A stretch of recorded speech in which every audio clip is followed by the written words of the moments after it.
Hello friends, मैं आपका अपने चैनल मनी साइरस स्टडी में स्वागत करता हूं। फ्रेंड्स, आज की इस वीडियो में हम जानने वाले हैं कक्षा 9वीं और कक्षा 10वीं हिंदी एमपी बोर्ड हिंदी का जो आपका अर्धवार्षिक परीक्षा होने वाली है और वार्षिक परीक्षा होने वाली है, तो इसी की तैयारी के लिए हिंदी के जो है वेरी मोस्ट इम्पोर्टेंट रहते हैं। हिंदी के पेपर के लिए कवियों का साहित्य परिचय बहुत ही महत्वपूर्ण होता है। तो फ्रेंड्स, आज के इस वीडियो में हम लेकर के आ गए हैं कवियों का साहित्य परिचय। तो इस वीडियो को अंत तक जरूर देखें, क्योंकि ये कवियों का साहित्य परिचय जो है बहुत ही महत्वपूर्ण होता है हिंदी के पेपर के लिए।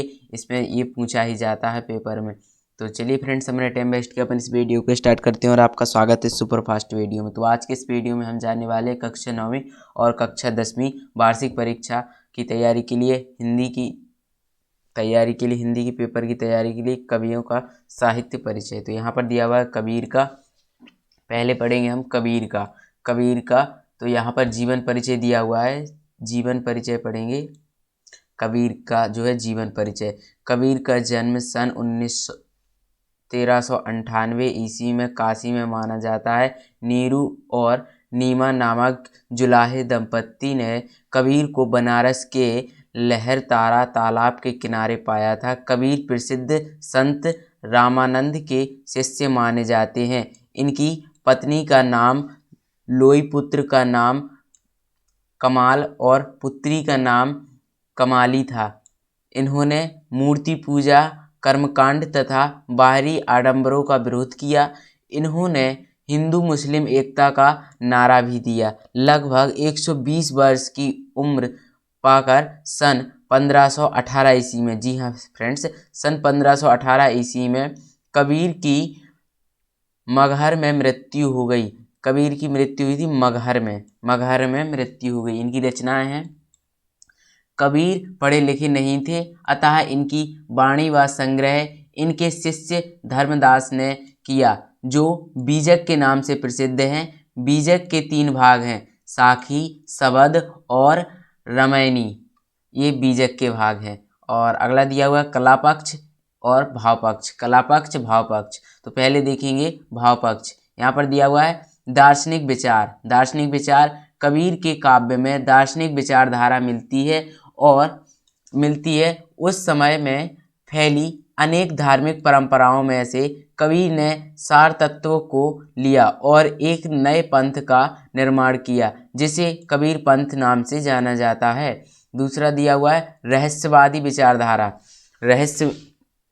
रहस्यवादी विचारधारा, अनेक स्थानों पर इनके काव्य में रहस्यात्मकता के दर्शन होते हैं। कबीर ने ईश्वर को अनेक रूपों में अनुभव किया है, जैसे राम मोरे पियू, मैं राम की बहुरिया। और तीसरा दिया हुआ है समाज सुधार। कबीर के काव्य में समाज सुधार की भावना है। कबीर के काव्य में समाज सुधार की भावना है। हिंदू, मुसलमान, ब्राह्मण, शूद्र आदि का भेद ईश्वर द्वारा नहीं बनाया गया। उन्होंने आडंबरों का विरोध किया, सामाजिक बुराइयों पर चोट की। और खा दिया हुआ है कलापक्ष। कलापक्ष देखेंगे भाषा, छंद, अलंकार। कबीर पढ़े लिखे नहीं थे, इसलिए उनका ज्ञान सत्संग और भ्रमण से प्राप्त था। उनकी भाषण में पूर्वी अवधी, राजस्थानी, ब्रज, पंजाबी, खड़ी बोली, अरबी और फारसी आदि अनेक भाषाओं के शब्द मिलते हैं। इनकी भाषा अपरिष्कृत और अपमार्जित है, अतः इनकी भाषा को सदुक्कड़ी या खिचड़ी भाषा कहते हैं। कबीर ने दोहा, चौपाई, पद, छंदों का प्रयोग किया है। आपके काव्य में अनुप्रास, रूपक, उपमा आदि अलंकारों का स्वाभाविक प्रयोग हुआ है। आपने उपदेशात्मक शैली को अपनाया। कबीर ने जो है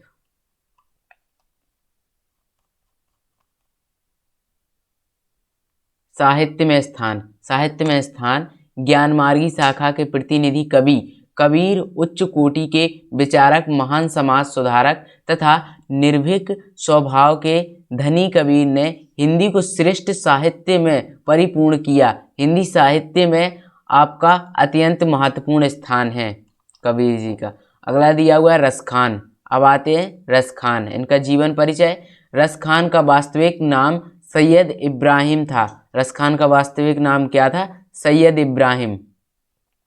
इनका जन्म 1548, इनका जन्म कब हुआ था? 1548 में दिल्ली में हुआ था। रसखान कृष्ण के अनन्य भक्त थे। इन्होंने गोस्वामी विट्ठलनाथ से दीक्षा ली। आप वैष्णव मत में दीक्षित होकर रात दिन कृष्ण भक्ति में लीन होकर गोवर्धन में जाकर रहने लगे। रसखान भाव विभोर होकर ब्रज की महिमा का गायन करते रहते थे। इनकी मृत्यु सन 1628 में हो गई। इनकी रचनाएं हैं सुजान रसखान और दूसरी है प्रेम वाटिका। इनका भाव पक्ष कला पक्ष। अब देखते हैं भाव पक्ष और कला पक्ष। तो यहाँ पर का मतलब भाव पक्ष दिया हुआ है। इनका भाव पक्ष देखेंगे। रसखान की कविता में सच्चे प्रेम से युक्त हृदय के भावोद्रेक का छलकता स्वरूप विद्यमान है। इनके काव्य में प्रेम और अनुभूति की तीव्रता का संगम है। इन्होंने भक्ति, श्रृंगार एवं शांत रस प्रधान काव्य की रचना की। इनका मन कृष्ण की लीला भूमि ब्रज में रमा था। खा मतलब कला पक्ष। रसखान ने अपनी कविता में ब्रज भाषा और पौण एवं परिदृश्य स्वरूप का प्रयोग किया है। उनकी भाषा में सहजता, सरलता एवं प्रवाह विद्यमान है। अनुप्रास, यमक, उत्प्रेक्षा आदि अलंकारों का स्वाभाविक प्रयोग किया है। रसखान ने सवैया, दोहा, कवित्य आदि छंदों का काव्य रचना की है। आदि छंदों में काव्य रचना की है।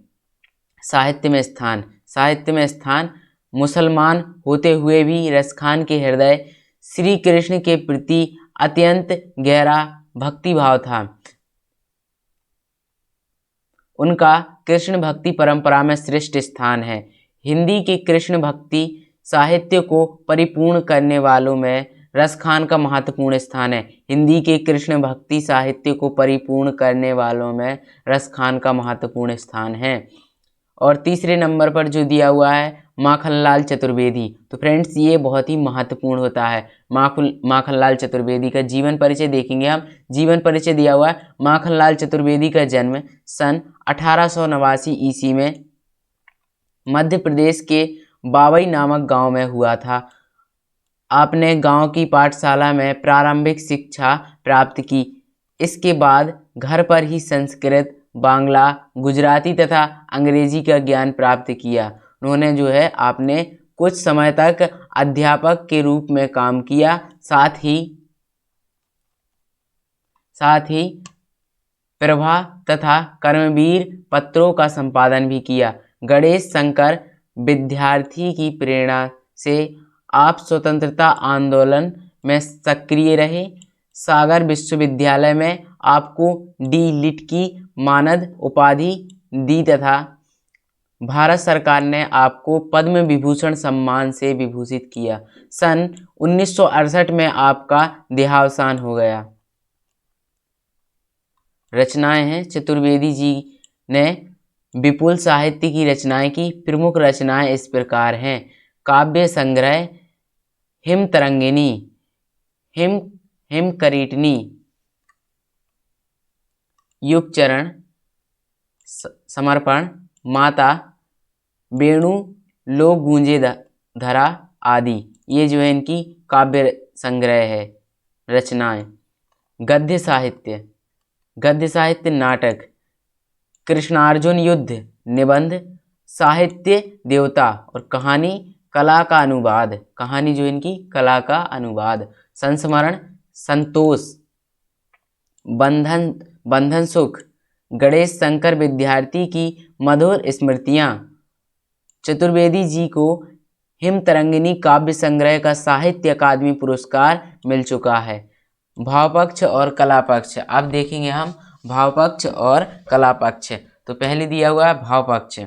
माखनलाल चतुर्वेदी के काव्य का मूल स्तर देश प्रेम है। माखनलाल चतुर्वेदी के काव्य का मूल स्तर क्या है? देश प्रेम है। इन्होंने भारतीय संस्कृति, दर्शन तथा प्रेम सौंदर्य का स्वाभाविक अंकन किया है। इनकी काव्य में रहस्य, विद्रोह तथा प्रेरण के स्वर व्यक्त हुए हैं। कला पक्ष, माखनलाल चतुर्वेदी ने सुमधुर खड़ी बोली में काव्य रचना की है, जहां उर्दू फारसी के शब्द भी आ गए हैं। छंद, अलंकार आदि की सहजता ने आपके काव्य को प्रभावपूर्ण बना दिया है। साहित्य में स्थान, अब देखेंगे फ्रेंड्स इनका साहित्य में स्थान। भारत के स्वतंत्रता आंदोलन में सक्रिय रहे चतुर्वेदी जी ने राष्ट्रीयता, स्वाभिमान, बलिदान, समर्पण, मानवता आदि से युक्त श्रेष्ठ साहित्य से हिंदी को संपन्न बनाया है। आधुनिक युग के साहित्यकारों में आपका प्रमुख स्थान है। तो फ्रेंड्स ये था इस वीडियो में हमने पढ़ा